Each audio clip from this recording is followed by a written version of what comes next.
Hey everybody, welcome back to Conversations in Pop Culture. And we are back in the saddle once again for another season. And it is a shiny new week. And look at me channeling optimism today. Because I have with me Raven Gregory, who is a comic writer, has done a lot of work for Zenescope, has his own book, Widow's Web, as well as he's doing a lot of comedy stuff now, and some other stuff is happening with you. So, welcome to the show. Hey, what's up, Andrew? How you doing, man? What's up, Andrew?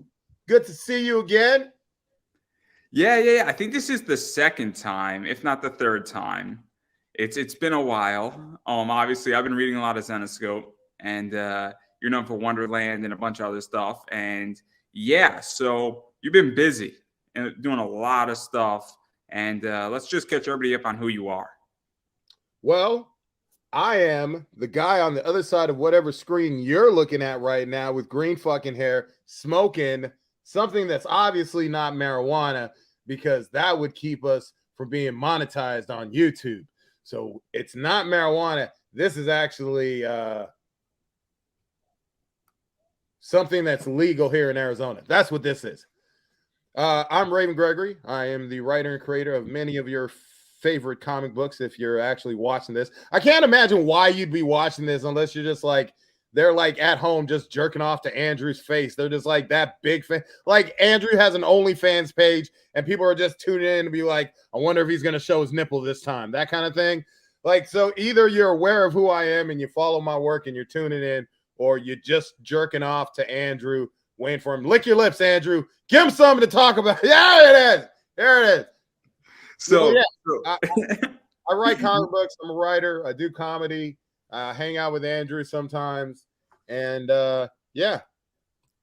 And I've had sex one time in 3 years. For those in the studio audience who think I'm doing nothing but fucking. Fucked one porn star in 3 fucking years. Just want to let that be clear. Throwing that one out there. You're clearing the record. The record has been cleared. It has been expunged. Okay. To be precisely. Exactly. But yeah, so I actually do want to talk about comedy stuff first, because you really made a very interesting transition from writing comic book stuff, doing basically, for those who don't know, Raven is pretty much responsible for Wonderland, which in a lot of ways put Zenescope on the map. And it was a brilliant trilogy. Nihai was involved, and a bunch of other people were involved too. And then now you've taken a massive break and somewhat of an exodus, or you're starting to make an exodus to go into comedy. And so what has that been like? Because when we spoke the last time, you were doing a lot of stuff, and then I see a bunch of your stuff. And what is that like to do that? Because you're a writer. The comedy is a tricky field, and it can destroy people because it is hard as fuck. It's been a lot of fun, man. I mean, it's another artistic form of expression. It's another craft to learn, to master. All these things. I mean, if you've lived long enough in this life, you learn very fast, especially like you've been doing this podcast for how many years now? 10, almost 11. Okay. You ever look back at that first podcast and see what it looked like? I was editing an interview yesterday from a year ago, and the growth is insane. Where I'm like cringing at my editing, and I'm like, really good person, nice person. It wasn't bad, but it's not at the level where it is today. And it's a weird thing to look at. I can't explain it, but like the growth is night and day, which is even crazy because then you go back 5 years, you're like, oh my God, how the fuck did I do that shit? Like, I had no right to do that 5 years ago. But continue. Yeah, so I mean, it's just another discipline, another facet of trying to figure out this crazy thing we call life, trying to find a reason to go on in this dark, crazy world where your brain is changing every week. I mean, I remember back in my 30s when you'd roll or sleep wrong in bed and you threw out your back. And all of a sudden your body was like, hey, guess what? We're doing new shit now. Now it's like the same thing with my brain. It's, everything around me just feels like, okay, I'm not good at doing this. I want to go do that. I that's what I gravitate toward. Something I'm not good at, I want to get good at. And the only way to become good at something is to suck at it. And we all suck at the beginning. We all suck. Some of us still suck now. I'm a year in, and I'm like, I hear all the comedians talk about, oh, my first year of comedy. Like Joe Rogan was on a podcast talking about 3 years into comedy. He said, I had no business headlining a show. And I'm like, it's fucking true. You put in the work, you get good, and hopefully. So let's actually talk about that, because that's really interesting, where I didn't start feeling really good at interviewing until about year 7. And it took me 50 interviews, the first round, which was about 2 years, to even start to, feel comfortable on my own show, let alone now where I'm at almost 500 interviews. I feel a hell of a lot more comfortable, and I feel like I actually have the right to ask people. And it's a weird concept where it took me 10 years, and the last 3 have been massive growth.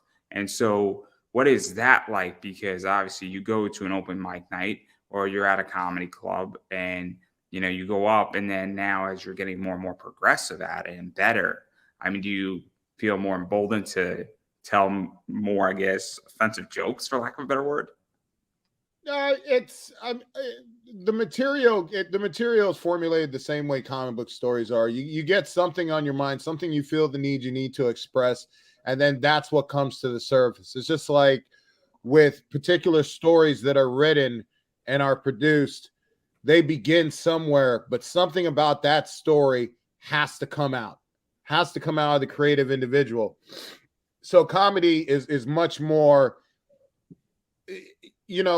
with writing comics, I'd have to come up with the idea. I'd have to come up with the plot. I'd have to pitch the plot. Then after I pitch the plot, I'd have to get notes. And then after I got notes, I'd have to sit down in a room for a month to 2 months by myself writing this shit. Then I'd have to send it back. Then I get notes back. Then I polish it back. Then I'd send it back. Then I get like art. And then it's like, oh, this is fun. Oh, blah, blah, blah, blah, blah. Art back, dude. Or more notes, back. And you keep going back and forth. And then like 4 fucking months down the line, that book hits the stand. And I forgot I even wrote the shit. And then I'm reading it and I'm finding all the errors, or I'm saying, oh, that's good. But with comedy, you're up there, and 5 minutes after you're done, you're like, oh, that worked. Oh, that didn't work. So it's much more instant gratification writing wise. Do you also feel that it's more feedback and that it's in real time? Because that's one of the big things that definitely I think it is a real problem where, I was just watching a documentary, and it was a litigation, the Pepsi Jet thing on Netflix. I just came across my feed, and they were suing Pepsi, for those who don't know, and it wasn't in real time. It was like 8 years. First saying nowadays, certain things happen in real time, and then you can assess properly. And so what is that like too? Because comics is a very slow process sometimes. And even look on Kickstarter. I mean, it's a nightmare on Kickstarter in a lot of ways, that production. Well, I mean, it's exactly what you said. You get that instant fucking feedback that with writing, sometimes you don't get that feedback for years. I've gotten feedback from a couple people who have said something along the lines of Wonderland saved their life. Because for anyone out there who has read the series, there's a lot of shit about mental issues and mental health and addiction and drugs and fucking dysfunctional families and abuse and all types of real horrible shit behind what the story actually is. And like 10, 15 years later, somebody's like, it saved their life. It took 10, 15 fucking years for this person to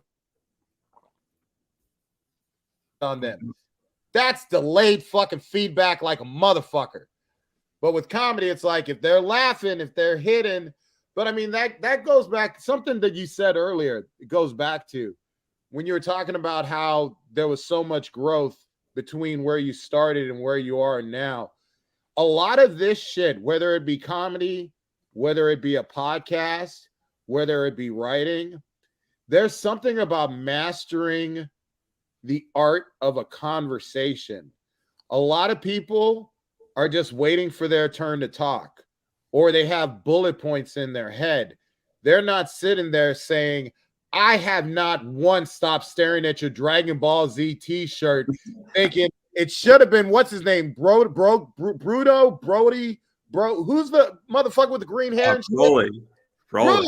Yeah. This whole fucking time that's been in my head, and I like as soon as you're talking about getting good, I'm like your use of conversation, the way you play off of people instead of like having a bullet point list, a lot more natural. I wanted to let you know that because I've been watching. It's interesting because if you go back 10 years ago, I started off very bullet pointed listed. And obviously, there's nothing wrong. And I talk to people all the time and say, look, and I still write out a bunch of interviews. I didn't write this one out because I feel comfortable enough. And even at this point, I feel very comfortable in almost every interview I do that I don't need to write it down. But I write down questions. But again, I use them as a guide, not as the be all end all. But I started out. You feel a much easier comfort with doing these now. Like before, not that it was uncomfortable, but there's a looseness that you only acquire from doing something over and over and over again.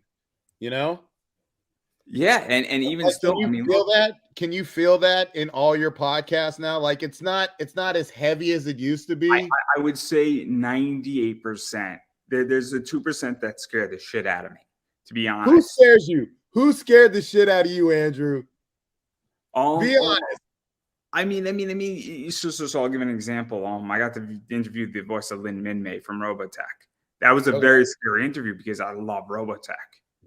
and so I was like, oh shit. And then I got the voice of Neji from Naruto. I'm a huge Naruto fan. I'm like, oh my God, I better prep up for this thing and I better be on point. And so sometimes in life, you're like, okay, this is a little bit more of a serious interview. And so now you get a little bit more nervous. But then again, I'm obviously having your friend Pat Shand on. And then Pat doesn't terrify me the same way as I'm like, oh shit, how the fuck did I get this big top celebrity on? It's because he's so small. He's so fucking tiny. Hold on. I actually have perspective for how small Pat is. Pat's about this size. There's nothing intimidating about little Pat here. Look at Pat. And his head moves the same fucking way. That's the way Pat. I know Pat's never going to see this shit, so I can talk all the shit I fucking want. I took a picture of my green hair, and this motherfucker gave me an angry face. He didn't even talk shit. He just gave me an angry face. And his angry face, I automatically projected every fucking joke that could have been made about my hair from Pat Shand because he's in my fucking head. This is Pat Shand, bitch. Right here. You little short fucker. I'm sorry, Andrew.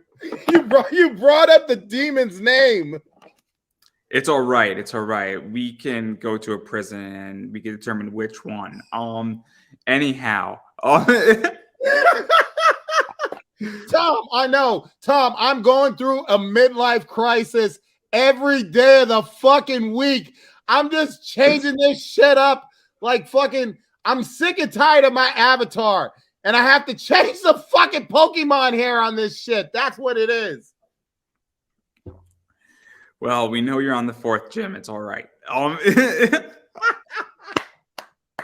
But no. But getting back to mastery here, in which that 98% of the interviews don't terrify me. I don't feel nervous about it. It's the 2% that do. It's also subject matter. So, for instance, when I have somebody on who I am not a subject matter, and so I interviewed somebody who was really big into cryptocurrency and did an NFT comic book, I was very nervous because I'm not a subject matter at the time on NFTs. So one of the things is that I tend to know a lot more about pop culture, and I don't exactly know when I interviewed this guy Nima, who did this NFT project, I wasn't as familiar with NFTs. So naturally, I'm going to be more nervous. But so beyond that. How did that go? Like going through that, by the end of it, did you feel like you knew a little bit more? I still don't know what the fucking NFT is.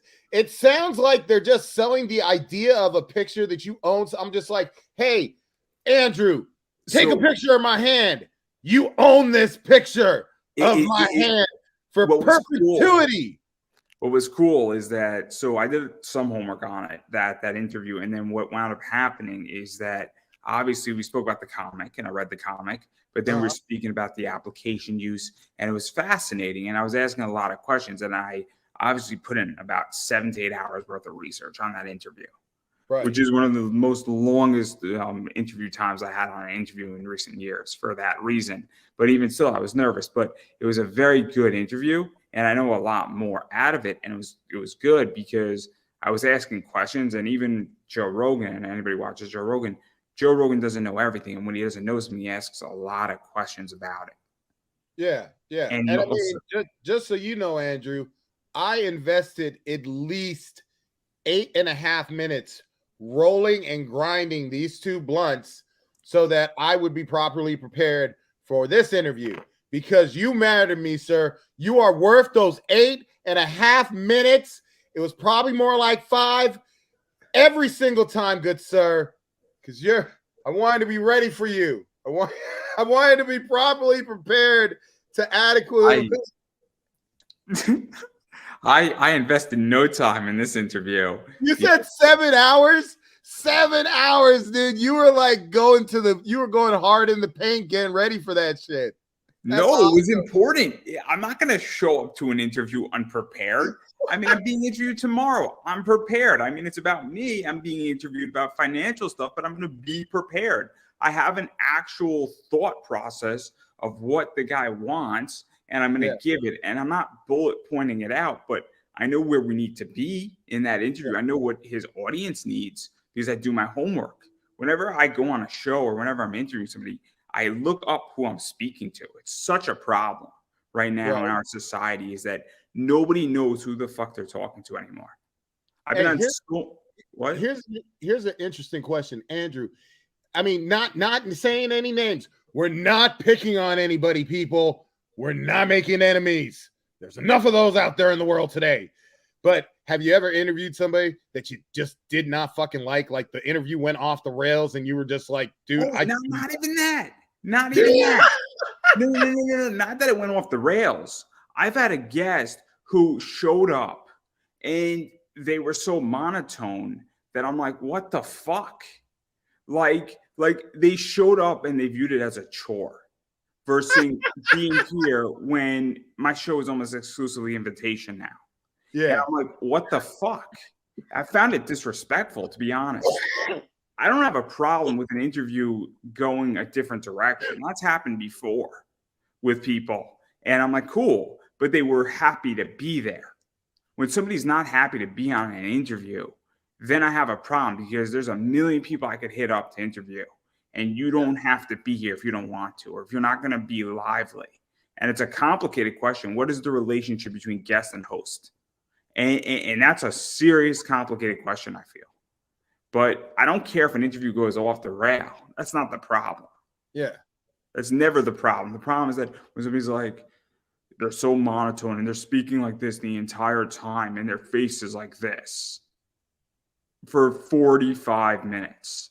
Yeah. That's a problem because that's not good business. And you know who suffers because of that? Me. The guest doesn't suffer. I suffer because it's my name on the show, not theirs. And you said something, when you mortgage your house to do something, you get to call the shots. This is my money that's in this show. So I'm calling the shots. So if you're going to be monotone, and I look at it, because before I say yes, I look up other interviews you've done. So so you vet them. You vet them before you bring them on. That's fucking dope. Have you ever had a porn star on this shit yet? Sort of. Okay. We're going to get you some porn stars on this shit because it needs to be addressed. I've had about maybe like 8 or 9 at this point. On the show? Oh, yeah. Oh, fuck. Why? I ain't been paying attention. The fuck is going on here? We need to do a podcast where all of those porn stars are on the screen with me. Me right in the fucking middle with signs that say, fuck him, please. He doesn't get sex very often. At all. That would be an amazing conversation in pop culture. That would also get me a sponsor by Healthy Male. Healthy Male, guys. Dude, you know how hard I'm trying to get sponsored by? Because, okay, so there's this whole, this influencer bullshit. By the way, I hate taking pictures of myself, but I just can't stop it. I'm actually looking good for the first time in my life. A bitch said I was attractive. I'm 45 years old. No bitch has ever said I'm attractive. This shit feels good. But nah, I'm trying to get fucking these edibles to sponsor me because I use them to work out. And this shit's hilarious. I'm just like, I'm fucking whoring myself so much. See, I stopped worrying about influencers. I think it's a bunch of shit. I think it's bullshit. I am never ever going to be sponsored, and I gave up. So what did I decide to do? I basically am building a whole comic book investment class, and I'm going to build a bunch of other products that actually financially liberate people. So fuck it. I'll sponsor myself and I'll make more money doing it. And that's where I'm at. And you know what is? If they don't want to sponsor me when I return serious capital, because my last sponsor was Mixum Printing, and I returned them a lot of money on what they paid me. I gave them like a 15x rate of return, which is ludicrous. And nobody believes me. Nobody believes me because like your viewership was shit. And I'm like, but you don't understand. Printing is expensive. So it's a high ticket item. So I only need to sell 10 of them to get them X amount of money. It's not hard to sell something that's expensive because you have to sell fewer of them. Yeah. Yeah, no, dude, I've literally made a living off of that concept alone. I don't want to tell you people how Kickstarter works, but I'm extremely grateful to all the fans out there who have supported me via Kickstarter and exclusive.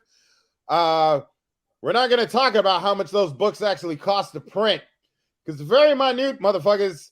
And people pay a lot of money for the idea of something that's rare. But hey, man, if it makes you fucking... I mean, you know my business, right? I mean, I sell on eBay. Yeah. I buy and sell comics. Yeah, same here. I mean, I'll pull something up right here. This is a Keith Garvey Zenescope limited to 299. That's nice. This is, I Can think, you put her titties closer to the camera? Can you put her?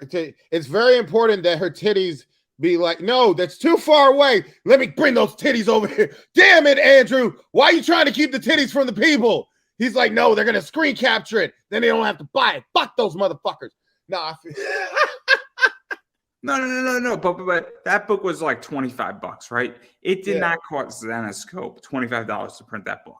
It cost. I know. I have an idea how much it cost them to print that book. How much you think?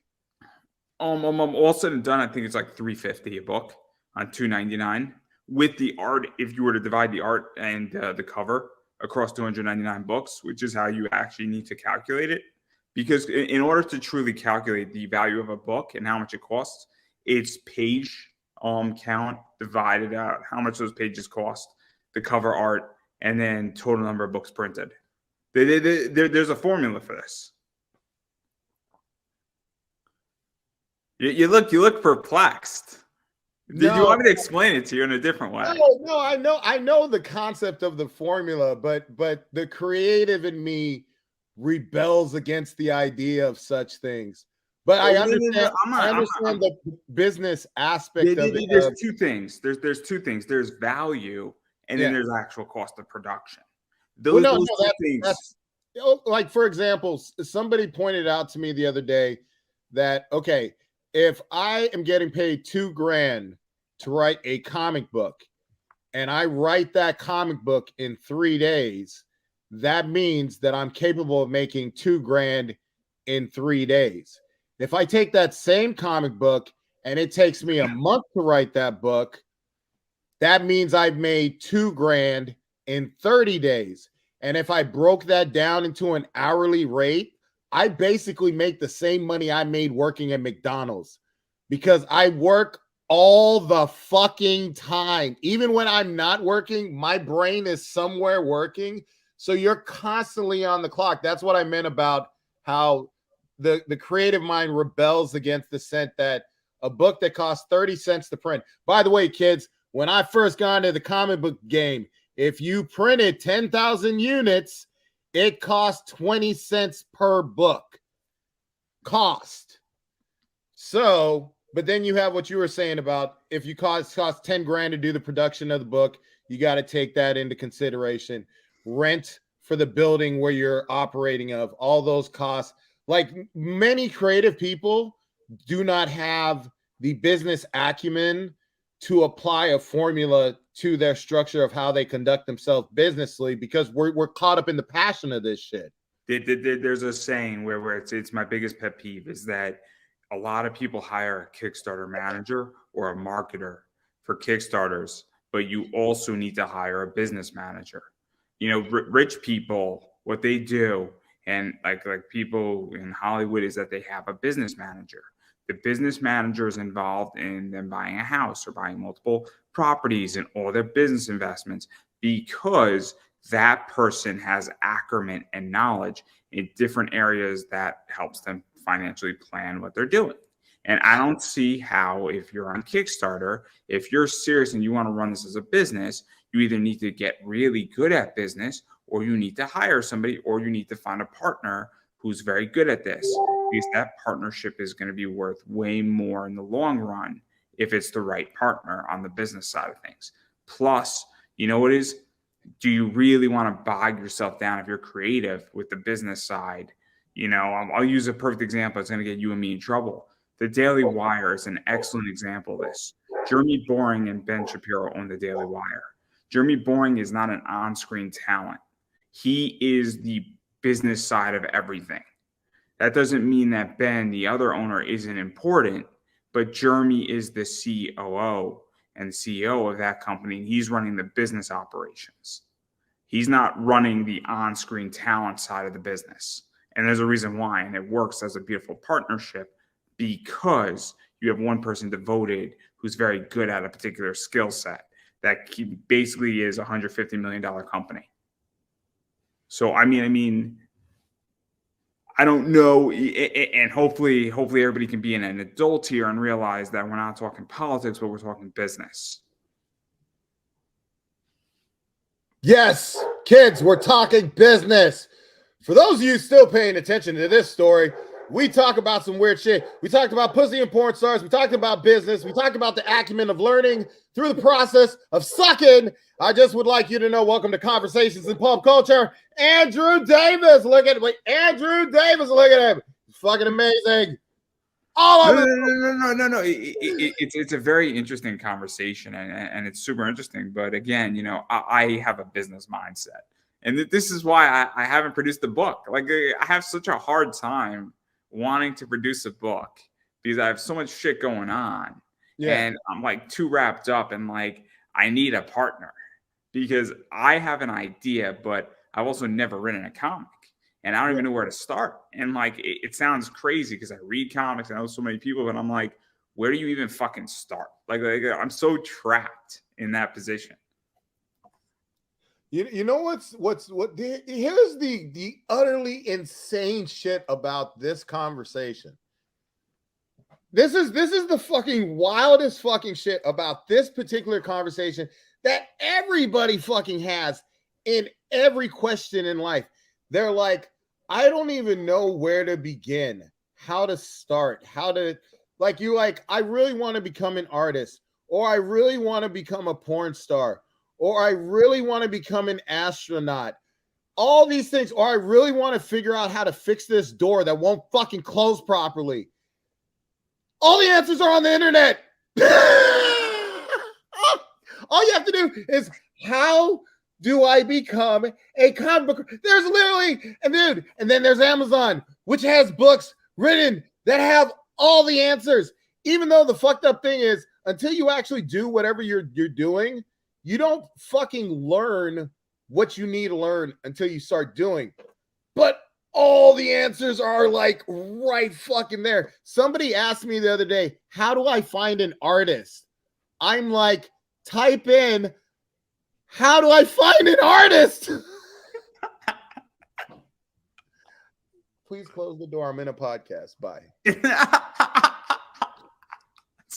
I'm serious. Like, literally, we had. No, go, please.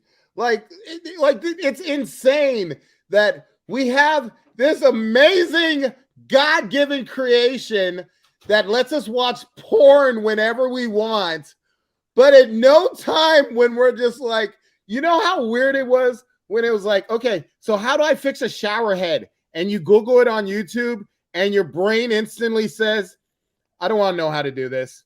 I'm not doing. Wait, how broken is it that I really have to learn how to do this? You're like, I don't want to know. I don't want the. But you're like, I wish I knew how to fix this. I wish I knew how to do comedy. So let's even go further into this because this is so interesting. Do you think that even despite having all the answers and even how do you get good at business is also a good way to put it? So I don't seem like a complete lazy person here. But do you think that it is laziness? Do you think that people just want instant gratification? Because, I mean, I'll be very honest. I mean, there's a lot of stuff out there, but it's also, do I really want to do this?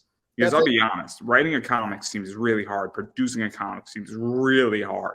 It seems like you have to really want to do it, more than anything else. And my glass is full right now, to be quite honest, between running an eBay store, doing this, doing some other stuff that I'm involved in, some other businesses. Like my glass is full. And do I want to spend another 8 hours of my free time writing a book? Or do I want to enjoy my life the way it is? Yeah, there's no free time. There's no such thing as fucking free time. Even the time we use to enjoy ourselves, it's not free. It's being spent all the same. And the idea of undergoing, it's like standing at the base of a mountain and you look up at the mountain and you're like, man, I'd really like to get to the top of the mountain and look over at everything. But in order to do that, I have to spend 2 hours walking and hurting to get to the top of the mountain for that 5 seconds of fucking, oh, I made it, feel good. And then I walk back down and have to do it all over. It's literally everything you're saying, but that applies to like everything in life. Like everything in life is this worth the little bit of time I have to be doing? If it makes you truly fucking happy, you're going to have no choice but to do it, or you're going to be miserable because you don't do it.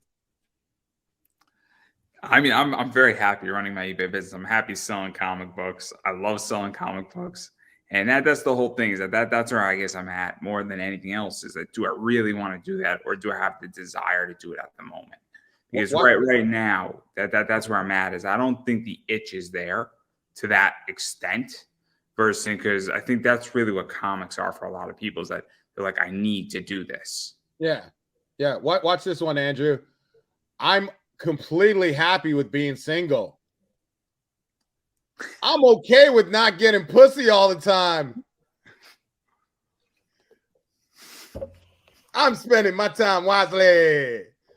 No, but that's the thing, is nobody asked the question if that itch isn't like inside of you already. Like you've been infected. You want to tell a comic book, you can't help it. But still, it's that mountain.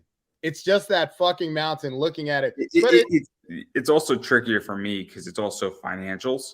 Where the other thing is that money right now is just not there. There's other things that money has to go to. There's other things that are going on in the next 6 weeks also that need to be addressed too. And also there's some other stuff. And so even just getting a little bit of money to start that process is also a big hurdle. And I think that's a massive thing. I mean, I put out a short today on YouTube of what you need to create, everything you need to know to create a comic book. Yeah. And it's money for art, inkers, colors, printing, and nobody ever says that's what you need to create a comic book. It was 47 seconds, and the thing's done, I think, like 600 plays between TikTok and YouTube in 10 hours. And it's probably going to do a lot more in the next week, because it's honest that you need money. Nobody thinks about this stuff when you need to create a comic book. They think about scripts, they think about other things, but here's the only bad part about being so business minded as you obviously are. Like I say that with no tongue in cheek. The biggest hurdle that you personally will carry is being business minded. There is no fucking creative endeavor in this world where somebody starts out and says, okay, so I'm going to work writing for 7 years for free with the hopes of making bare minimum wage just to be happy. Nobody's going into that business plan. Nobody's like, hey, so I really want to be a doctor, but I'm going to have this student debt for the rest of my fucking life. Like there's some that's one drawback from being really business minded is a lot of these things people just like get carried away by their passion and they dive. Like I literally didn't become a paid writer. Like I wrote comics since 2000 to 2006, but it wasn't until I got fired from my day job and my kids weren't gonna fucking eat if I didn't make a living. And I drove all the way out to San Diego with a bag full of gift comic books, gave them to every single person in the convention center with my little like 4-year-old son in tow. And I still didn't get no fucking work. But like 4 months later, Zenescope contacted me and I somehow got a gig because of that shit. But it was like my back had to be against the wall just to make a dream come true. But if I thought about it financially at any time, there's no way I could have done this shit. That's like the hardest thing for you. If you're a good businessman, following your dreams is bad business advice, people. I built my eBay business with a battle intention, and I built it on comics, and it's been very meticulous and it's been very pointed. And obviously, I started out with money, and I realized that year one, I'm probably not going to make much money. And I actually started it out because I needed beer money in college, but that's not the point. Hey, Mike DeBaffo came through for me. I sold the Mike DeBaffo book that I bought for $20 because I needed beer money and comic money. And so I bought it for 20. I sold it for 120. This story is well known. I mean, everybody knows this story. Like, oh yeah, I've never heard this story before, dude. This is fucking awesome. I love this shit. Dude, Mike, you providing beer and weed money, bitch. What the fuck? These motherfuckers. And a bunch of comics. I needed money for beer and comics in college. So what did I do? I looked at what I had in my collection. I'm like, oh, this book's good. I like it, but it's not serving me any good. And I bought some comics and I bought some beer, and it was good. Yeah. Also, I don't know who's watching this shit, but if there's any artists out there, sometimes you guys will do a cover for us, and it'll make us a lot of money for a long fucking time. And every time we fucking make just a little bit of fucking money and we can pay a bill because of that cover, we think about you. Every time I could subscribe to an OnlyFans page, I think of Mike DeBalfo because he's the one who makes that shit possible. With his titties, he's doing a cover for me and May, folks. It's got to be the greatest cover of all time. And he keeps bumping me. I'm his best friend, and this bitch keeps bumping me. They bump people in comics when you book a cover, motherfuckers. Did you know that? Did you know that's the shit that we have to go through here? It's all right. It's all right. I was trying to book an exclusive. All these people didn't want to book with me, and I'm like, I guess you're off my list. And just scratch that name out, that name out. And I'm like, we'll see who wins. We'll see who wins the war. We'll see who wins the war. Yeah, dude, I chased the Campbell cover for 5 years. 5 years. I was the most polite, meek motherfucker on the planet. Hello, sir. I just want you to know I'm a huge fan of your work. I'd really love to work with you. Just kept showing up at fucking shows asking him. I just kept fucking showing up. And finally, one day, he was like, I'm going to have to do a cover for him just to get this guy out my fucking face. And it's the greatest cover of all time. It was like the high point of my career was him and Finch getting those covers. Because you cannot be annoying to people. You can't be demanding. You can't buy. By the way, people don't have prices, people. That's insane. There's some people. So here's a really fucking cool story. I'm not going to tell you who this artist is, but he's one of the A-list artists in this industry. I was ready to back up the money truck to get a cover from this guy. his manager explained to me, it's not about the money to some of these A-list artists out there. It's about, if I do a Superman cover for DC and I can turn around and sell that Superman cover for $10,000, that means I can afford to take 2 days off. That's literally how these motherfuckers are thinking. And their minds. Throw a name out there. I could throw a name out there and it might get us into some trouble. So I'll give an example of something. I could tell this story. Simon Basley is a good example of this. Simon Basley, for those who don't know, will do a cover for DC. They'll pay him way less, but he gets to keep the art.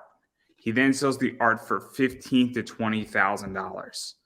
That's where he's making his real money. So he doesn't care about the $2,000 or the $3,000. That's not where the money's at. Now, for you and me, and for most people in America, $3,000 is good. $3,000 is 75% of most people's paychecks in America. If you have a decent job, which is great in a month, no problem. But when he's selling his art for $20,000, that's a lot of money. That's a lot more money. And what people don't understand is that if he does 30 covers a year and he's selling each of those covers or 28 of them for $20K a piece, he's making a nice living, and maybe he only has to do 30 covers. For the studio audience out there, Andrew just said $3,000 a month, 70% of the population. I would just like people to know I am not a part of that 70% of the fucking population. My ass is broke as fuck, but I'm somehow. But that's the similar thing with that A-list artist, right? I love you so much. And he's like 70% of America, $3,000. I'm like, God damn, I'm not even in the 70%. Shit. Maybe 70% was a little high. Maybe 50% is a better accurate description.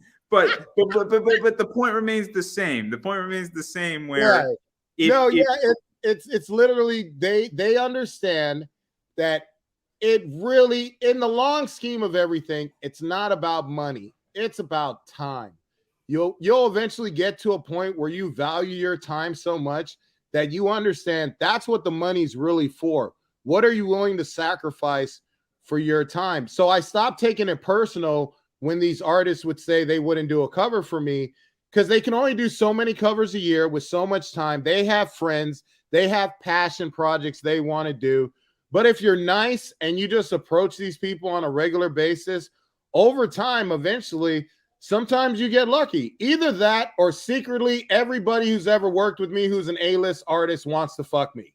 It's one or the other. It's either I'm a nice guy or they looked at my lips and they were like, want to stick. It goes even further. A lot of how I get interviews is I'm very polite, right? I'm very polite. And also I've been around forever. So I had somebody say, I don't normally do interviews, but you've interviewed all my friends. I have to be on your show. And when I told the story, she was like, I'd be offended. I'm like, but I'm not offended. What I figured out is that when you start circling around and you start circling around and you start circling around, there's going to get a point where the person who said no to you or wanted to charge you $400, wanted me to pay them $400, then says, I want to come on your show because every person I know has been on your show, and how come I'm not there? And that happens too. And I think it happens in comics where if all of a sudden you're getting all these top people, somebody, you're like, oh yeah, I just worked with the A, B, C, D, and E, and that my, name is this and it's that, and there you go. And for me, what's nice is that I interview a lot of people. And so when I want an artist, they're like, oh yeah, remember you were on my show 4 times. Like, yeah, I remember. Yo, dude, I'll bump you up immediately. So there's certain people who said, the second you want to cover, I don't care who's on my list, I will bump somebody back by 2 weeks to get you into your spot. Because, you hear that, Mike? You hear that, DeBaffo? He bumped people, you bitch! Why am I being bumped? I'm your buddy! I know he's not listening. I know he's never going to fucking hear this, so I'm just going to talk shit. Also, Pat Chan sucks dick. There we go. No, those motherfuckers are never going to get, they're never going to get 44 minutes into the fucking podcast to hear me talking about they like the gayest porn. And not that there's anything wrong with gay. Gay is wonderful. It's beautiful. But they like watching naked men all the time. And they got to make sure they look like me. Pat and Mike like looking at porn of people that look like me naked all the fucking time. I did not know if you guys knew this, but if you got to 44 minutes into the interview, now you fucking do. And this is going to be the short that I'm going to cut up tonight, put on TikTok. Just so everybody can see it. Just so everybody can see it. That 20 seconds. We're going to break 1,000 on TikTok. Oh, shit. Oh, boy. I am really not getting a sponsor anytime soon. So, dude, man, we were talking about something about the monetization of YouTube and whatnot, and how you can't talk about suicide, trans rights, let's see, the vaccine, COVID, or anything within the first 5 minutes, or your shit doesn't get monetized. I'm like, wow, they got a whole bunch of fucking lists about shit we can't talk about, and we're supposed to like have genuine conversations in this fucking world. You know the craziest thing, man? So I hadn't been exposed to a lot of trans in my life. I have a best friend, a really good friend who's trans, and I met him. Oh, I'm sorry. I met her after she had transitioned again, and I was freaked out by it. Many years later, having been exposed more to various LGBTQ, et cetera, type things, I go out to dinner with her. As soon as I walk in the door, the first thing I ask her, and fuck y'all motherfuckers if you're being judgmental about this shit. First thing I ask her is, hey man, I gotta know, you still got your dick? Soon as she answered that fucking question, we were off to the fucking races. She filled me in on everything. We were comfortable with another. There was no weird shit involved. So I'm just letting you know, trans people out there, if you just let people know if you still got the fucking dick, conversations will go much better and smoother. It's us. It's us. We are flawed individuals, and we can't help but think, God damn, this bitch is hot. I wonder if she still got a dick. We just want to fucking know. It's nothing to do with you. It's us. It's a shortcoming of us. But yeah, so I forget why that conversation came up. Oh, things we're not allowed to talk about. It's so weird in this. It is. Now, it's all right. It's all right. I'm not monetized at the moment. And anyway, at this point, I really don't care, because monetization for me is 3-4 years down the road. And you know what? I got a feeling it's all going to change anyway. And the real way you're going to make money is you're going to form things off of YouTube and whatnot. And who knows? Maybe Rumble will call me soon enough. I would like that Rumble money. I would like that Steven Crowder money is what I really want. I want that OnlyFans money. So here's the crazy thing, Andrew. Here's some funny fucking shit, yo. All right. So whenever somebody would make a comment in any fashion about paying for porn on the internet, I would be like, what the fuck is wrong with you? There's free porn. But what if you could pay for porn, but it's someone you know? It's someone you know that you have seen in person on a regular basis, sticking things inside of themselves. Would that be worth $9.99? Yes, Andrew, it fucking is. And now I understand how motherfuckers pay for porn. I'm like, oh shit, I've known this bitch for years. Oh shit, let's see what areolas look like. I get it. On the subject of monetization. It's all right. It's all right. I gave up. I gave up a long time ago. It's understandable. It's all right, though. It's all right. I'll just invest my money and I'll just collect my dividends and I'll be thrilled. NFTs too. Don't forget NFT. I don't want to talk about it. I had a bad experience. I had a really bad experience with NFTs. I don't want to talk about it. My wallet got fucking drained, dude. It was very painful. I felt very violated. Oh, investment wise? So the short of the story is that my wallet got hacked and my NFT got stolen and some Ethereum got stolen. And it's the weirdest thing because it like paranoids the shit out of you. Like it's almost like you wake up and your entire bank account is empty. And you're like, this is my money. I feel personally violated. And that's what it was like. So very painful experience. But oddly enough, the crypto community was very supportive. It's like the weirdest thing. Whenever this happens, everybody's like, "Yo, dude, you need a ledger, you need this. This happened to me too." And everybody, like, when it happened, and like all these crypto groups was like, "Dude, I feel for you. This sucks." So I'm not really an NFT guy, but I'm a crypto guy.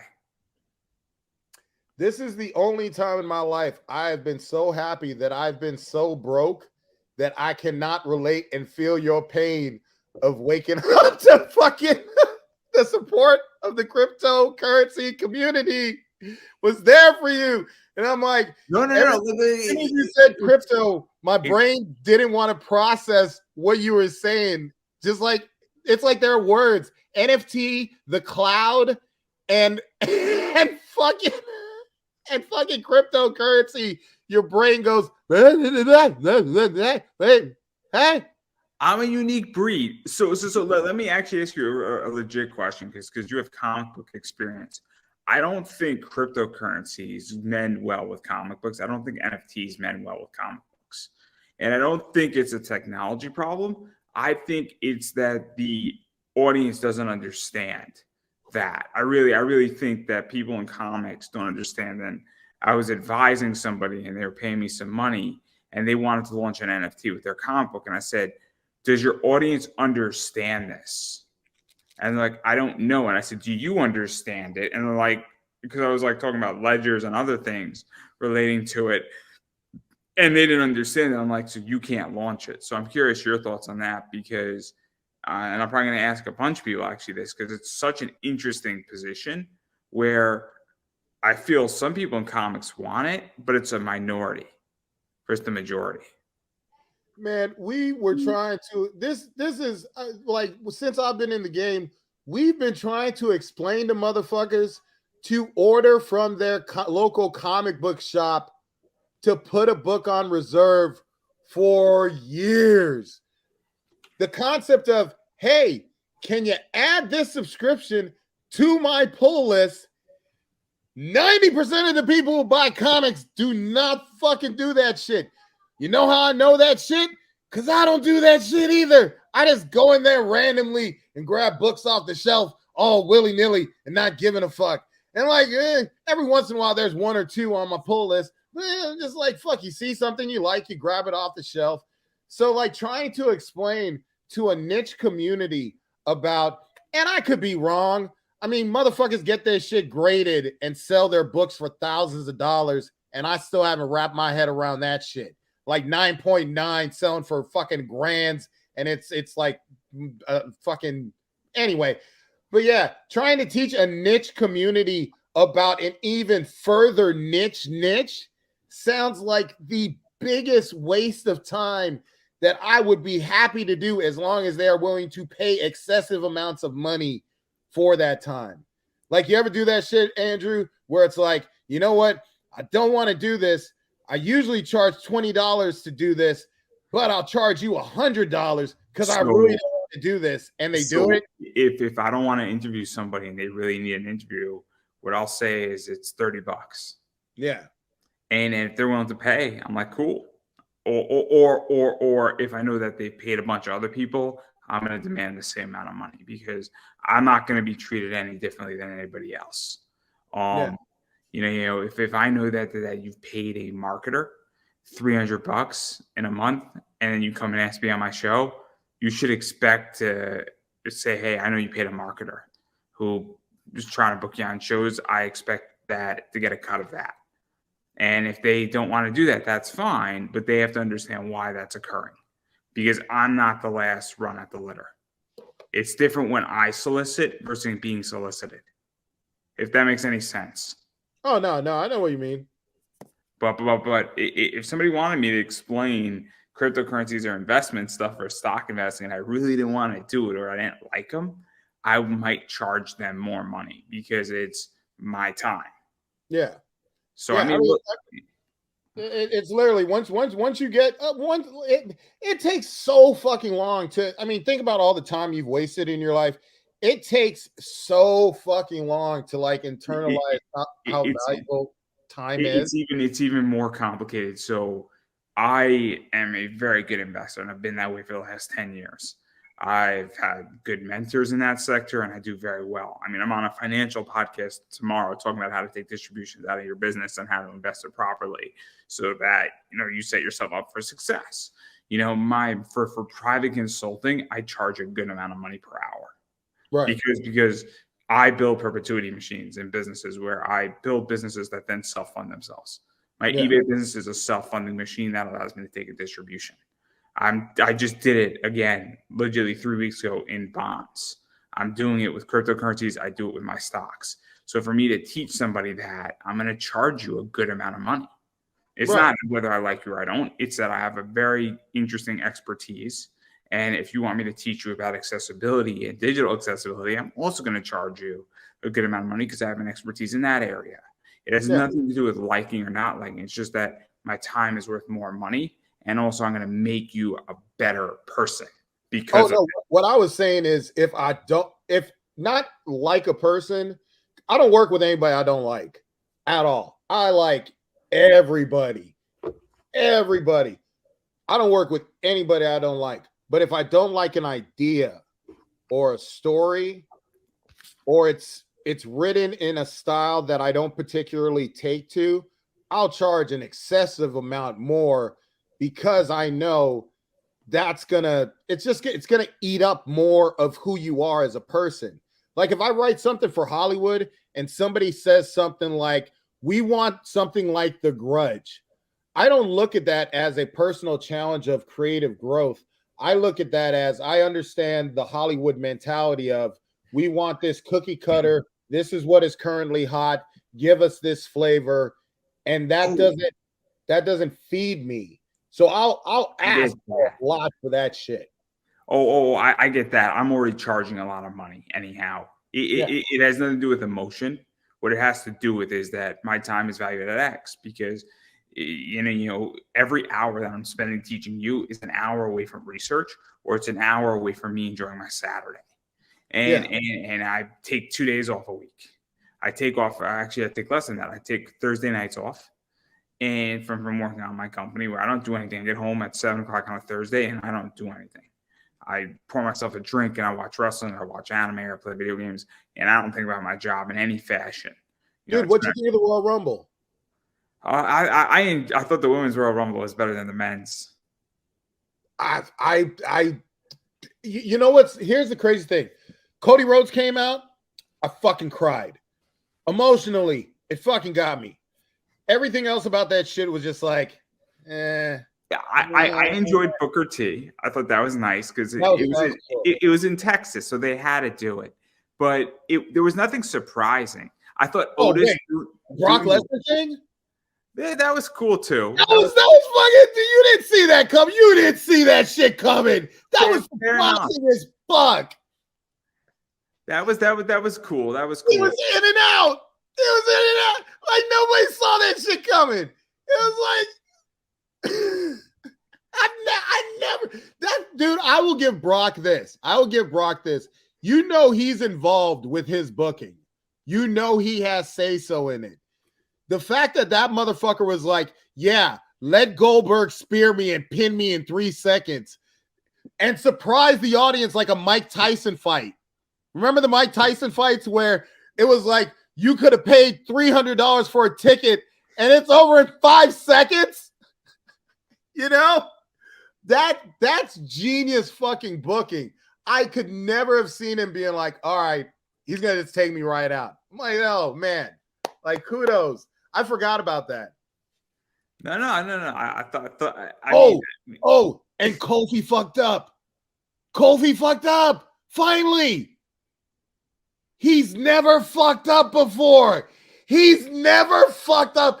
I mean, goddamn. No retakes. No action 2.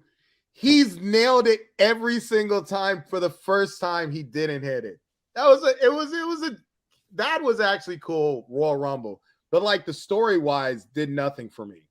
Yeah, I didn't like it. I thought the Roman Reigns versus Kevin Owens match was iffy. I think that the best thing was the Sami Zayn betrayal.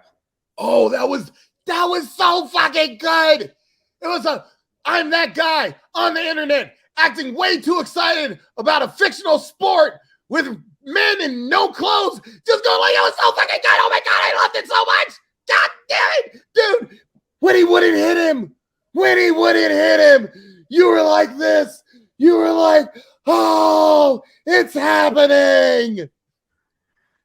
I loved it, and I loved the SmackDown after, and then the SmackDown after that too is great. Oh, I didn't see it. How was it? I haven't caught up on any of it. Sammy said, Roman, I don't want anything from you. I don't want anything from you, but now I want something from you. And he said, I want that title from you. And now Sammy is gonna challenge Roman at Elimination Chamber. Get the fuck out of here. Oh my God. Oh, he's not going to win, people. He's not going to, but kudos on the writing of that shit. This is what I think should have happened, right? What I think should have happened is that while I think it was Cody's time, I think Sammy versus Roman at WrestleMania would have blown the whole thing out. I think it would be a bigger ticket. I think it would be a bigger sell than Cody versus Roman. Because I don't see a story between Cody and Roman. I don't see it. They'll build it. I don't think they can, though. I mean, the whole thing is that if you had this where Sammy betrays Roman and then the Royal Rumble goes on last, and guess who's number 30? Sami Zayn. That whole thing would have popped off even further. And then if he got into WrestleMania, and I think everybody on the internet is now saying this is actually a viable WrestleMania match. Before that betrayal, it was not. Cody versus Roman, it's going to be good. It's going to be entertaining, but I don't think they can build it. I don't think they're going to have enough steam because what's been going on between Sammy and Roman is 6 months in the making. Yeah. This is comic book writing 101. That's what this is they book this thing so perfectly that it's an explosion waiting to happen. And WrestleMania was the destination for this. It is the biggest missed opportunity for WWE ever in the last 10 years, which is crazy. Sami Zayn should not be a missed WWE opportunity. He should not be on. The Rock and Roman was the missed opportunity. The Rock didn't want to do it. Yeah, when I saw that thing talking about how he thought he couldn't get in shape in time, understanding like the disciplines of trying to get in shape and train for a fight. I mean, the amount of money that motherfucker makes. I mean, dude, he's on the Grammys and shit. I can't see him saying, okay, that's again, it's that time thing. It's that time incentive of understanding the value of your time. I think The Rock versus Roman would have blown it out of the water. I don't even think it's about in Hollywood. It's in Hollywood. It was kind of like made in the fucking stars, but fuck it. I mean, I think that I don't know. Do you bring Hulk Hogan in some segment at this WrestleMania because it's Hollywood Hogan? I mean, that's a tricky one. Definitely, without a doubt. And he's okay with the blacks again. I don't fucking know. I guess he is. I guess he's okay with that fucking, Kanye will be okay in a couple months with the Jews. It's okay. We figure this shit out as we go along. If you wait long enough, eventually people will be okay with Bill Cosby. They'll be like, oh, he's been dead for 50 years. The only people nobody's okay with is Hitler. He's the only one nobody's like, you know what? He had a rough childhood. Give him a break. No, he's the only one. Everyone will forgive you eventually, or they'll forget. I think it's going to take a while for Will Smith too. Oh, we're already over Will Smith. Will, it's cool. Come on back, man. Come on back. You know why it's cool with Will? Because Will gave us Chris Rock comedy out of that shit. Dave Chappelle comedy out of that shit. Will, you smack all the motherfuckers you want. Just keep making shit for us to talk shit about you. I really think, I mean, what was that? Was that at the Oscars or? Yeah, it was at the Oscars. See, I think what they need to do is they need to bring the slap back. I think there should be a slap award moving forward. Hear me out. Hear me out. They're not going to tell you when it's going to come. It could be at the start of the show, at the middle of the show, at the end of the show. But the ratings are so shitty that we need to bring this back. After the slap, the ratings went up. Think about this, right? Bro, dude, it was the most. It was literally, Chris Rock wasn't lying. It was the most watched moment in the history of fucking shit. Everybody. Dude, I am a black man in America. I still haven't watched that George Floyd video, but I have watched that Chris Rock getting slapped shit a lot. That's black on black crime. And I watched the shit out of it, people. Can't fucking. I'm just saying that for a creative endeavor, I would not be surprised in 30 years that if this entire thing was set up from the people up at the top of the Oscars all the way downward, because they knew the ratings were shitty and they needed to turn it around. Otherwise, the Oscars were going to get canceled. It's kind of like Planet Earth, the show. Oh, you go to enough comedy clubs, you know that shit's not fake. I have seen in 1 year. I've only been doing comedy for 1 year. On average, maybe I do 10 to 12 shows a month. Within a year, you have no idea how many times I've seen some shit where I'm like, oh my God, this guy's about to fucking get knocked the fuck out. Holy shit. You can cross the line in comedy, or people can take things the wrong way. This shit's all real. Like sometimes people will just say something that hits a button in you that you didn't know existed until they said it. You know, and nobody knows what that button is. It's like there's this thing where, you know, that saying, Andrew, where they talk about seeing red. Yeah. Like there's places where something happens, you get angry enough, you fucking disappear. Same thing for, you see like these things on social media, people posting opinions that are very polarizing and like to the left, right, whatever you want to call the fucking conservative bullshit. And you just see people lose their shit because somehow that is their button. In public, when it's like face to face with somebody, that button is so much more prominent. It's like you don't become aware of how insane like shit can fucking go. Look at the fucking pandemic, dude. I mean, look at the incident with Dave Chappelle. I don't know if you know the incident I'm talking about. Where yes, he was on stage and some guy brought up a knife, or like a half-broken knife. And I don't know the full extent, but clearly he was trying to kill Dave Chappelle. Yeah. I mean, that's real, man. That's and the thing is again, this world is just full of crazy shit. Whenever I hear about somebody doing anything, I'm not surprised. Nothing in this world surprises me now, just because I don't understand my brain enough to have any sense of what my brain is capable of, let alone anyone else. I don't know when we did our first interview. Was I in DC when we did our first interview? Yeah, I must have been, right? Utah. No. I was in DC. No. Oklahoma. Forget it.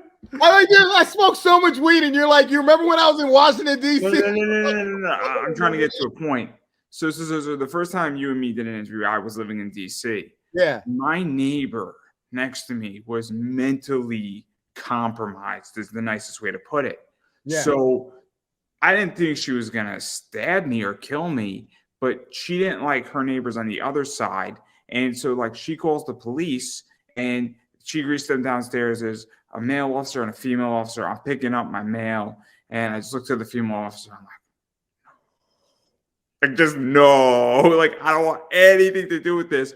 But like, I could tell like she was paranoid and like it was messed up. And then like all the stuff. And like, all I know is that like if she was knocking on my door, I locked my door. And if I heard her knocking and I saw her through the people, I would pretend like I wasn't home, because I don't know what a mentally compromised person is going to be. And not to disparage the mentalness, but it's very, very disturbing when you live next to somebody who is in that state. because for all I know, she could have a knife and she could be having a bad day. And next thing I know, the knife is coming at me. And it's not even that she's triggered by anything or touched upon or seeing red. It's people are crazy, for lack of a better word. And I will for Andrew, not reflecting of the conversations in pop culture's view, I will disparage the shit out you crazy motherfuckers, because I've been one of you. You motherfuckers are crazy. Fuck y'all motherfuckers. Don't want you stinking up, peeing on my house and taking a shit outside my door. Fuck y'all. Dude, ain't none of those motherfuckers watching this shit. The only people watching this shit are the people that they don't like, oh my God, he talked about the homeless. Fuck the old man, crazy, mentally ill motherfuckers who are trying to pee on your door. That's who we're talking about. Who have voices in their head. You can't feel sorry for all these motherfuckers. You only have so much sorry to pass around. There's little people. They used to be called midgets, but now they're not allowed to go by their birth name. Feel sorry for them. People born with one arms. I know a lot of them. They're funny as fuck. Not because they have one arm. They're as funny as fuck. Well, my sponsorships just went tremendously. Don't worry, everybody. It's only going to get worse from here on out. This is what more to come is how I put it. It's absolutely terrible. Just absolutely terrible. This is but Raven, ask me a question. Do I give a fuck? Dude, I hate this. I just realized. Okay, Andrew, the other day I watched The Joker for the second time. And after doing comedy for a year, I have finally heard my laugh. And people in the comedy community give me shit about my laugh all the fucking time. And now that my hair is dyed green and I hear that laugh coming out of my mouth, this is the worst podcast ever. Because I look like the Black Joker. I look like the Joker cosplaying for Black History Month.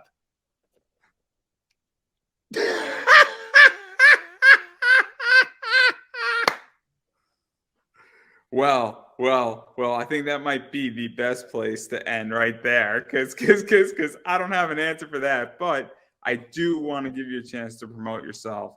So where can people hit you up, bother you, disturb you, check you out on social media, all that fun stuff?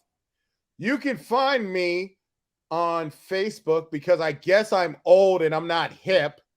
You can find me on Instagram, where I rarely post, but when I do, it's almost guaranteed you'll see my nipple. It'll be a flappy, moist, wet nipple, but you're probably going to see it because I like exercising, because I'm trying to be healthy, bitch. You can also find me at any local comedy clubs in the area where I perform on a regular basis in Arizona, if you're in the Arizona area. And if you're a Wonderland fan and you haven't picked up the latest issue of the Wonderland Annual from Zenescope, we just did a story that was a culmination of 20 years worth of stories in a cool what if-esque type book that I hope you guys will all enjoy. And then I'm just going to quickly promote myself. Obviously, you need to support comic creators, indie creators, anything you like seeing, you need to support it, and you need to financially support it. So going out to a comedy club, buying books, obviously buying people stuff from their web stores, anything like that, Patreons.